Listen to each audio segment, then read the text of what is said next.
Malik, what's it feel like to be sitting up there? It's been a while since you've been in a position to be sitting up there, I guess. Yeah, I know it's a good feeling. You know, it's a better feeling getting a W. So that's like the ultimatum. How'd you feel out there physically? You look good. Yeah, I felt good. You know, I got a little fatigued towards the end of the game, so I asked Fish. I was like, "Yeah, I'm good." Like the last 5-7 minutes, but other than that, I felt great. You guys made 12 straight baskets at one point in the first half. Matt, you had a couple of threes going through. What was that like? What got you guys going there? Defensive stops, pushing the ball in transition, and getting each other shots. So a big part of when this team knocks down shots and people hit shots. Matt, what changes when Malik's out there in terms of, you know, offensively, what you guys can do or consider doing, or depth and ability to do it? I mean, we post him up. He can rebound the ball and push the ball in transition. So having him out there is a huge plus for us. And you know, when he plays at the pace like he played tonight, and he does his moves and knows what to do, it's great. Matt, do you feel like tonight this team looked a little bit more like, felt a little bit more like that everyone expected what you expected this season? Yeah. I mean, when we shoot like we shot, it's easy to say that. We're still going to go through our ups and downs where, you know, games are going to be grinded out in one of the last couple minutes. But it's good to get a game like this under our belt and go home feeling good about ourselves. Malik, I don't know if you remember this possession, but it was in the first half. There was probably about 3 minutes left, and you were backing in a guy on the baseline and kind of an isolation situation where you probably could have found your shot there if you wanted, and you kicked it to Jeremy, who swung it over to the corner for Matt and hit a three. Was that maybe one of those moments where you weren't pressing offensively and trying to find an extra pass, an extra guy that, I mean, some guys, if they've been gone for a while, would press after 6 games back, but you seem really patient in a moment like that. I kind of just told myself not to rush things at the beginning of the game. You know, I just got back, so I didn't want to force anything offensively, and I wanted to be the biggest helper defensively. So on that play specifically, I just, you know, was being patient, and I just saw what was there. Jeremy was wide open. I just got to throw a better pass to him.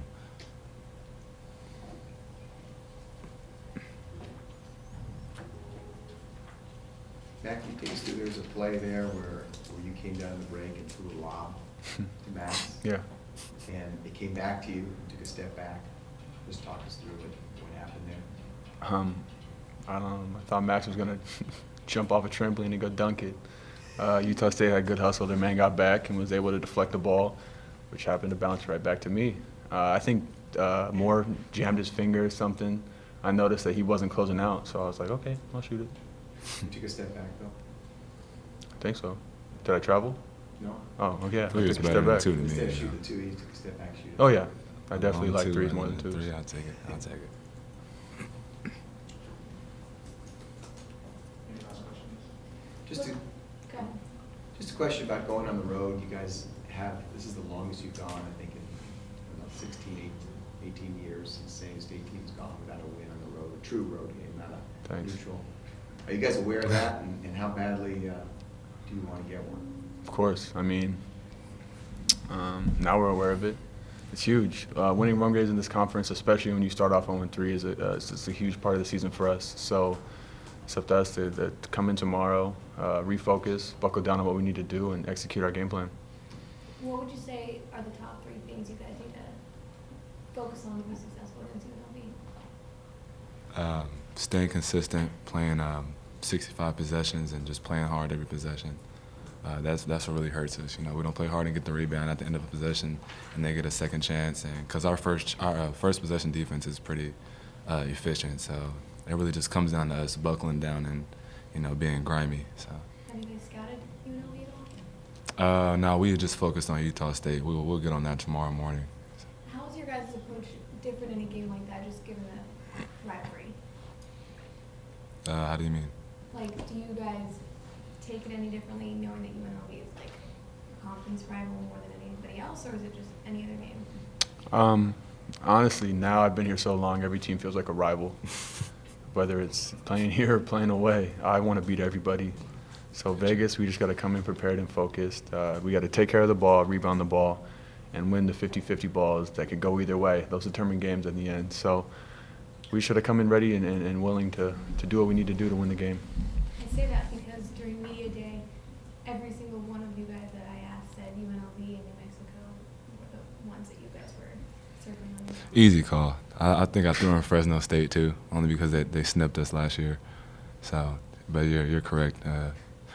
You're absolutely correct on that.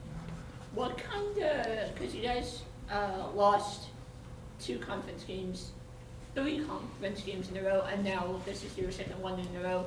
What snapped? What made you say, like, oh my gosh, we need to play better? I mean, losing was a big part of that.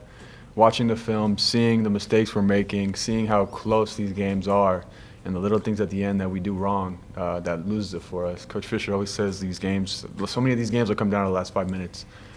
So it's up to us to play a full 40 minutes, take care of the ball, and do everything we can to win. What was the second half complacency part of those mistakes? Because I noticed it was gone tonight. It came back for a little bit, like around 6 minutes left, but then it went away again. But most of the time it was gone. So was that part of what you would have done? Absolutely. We came out flat in second half. That's just the truth. So we've made it a point to get out there earlier, break another sweat, get the game going, and start that second half like we start the first half.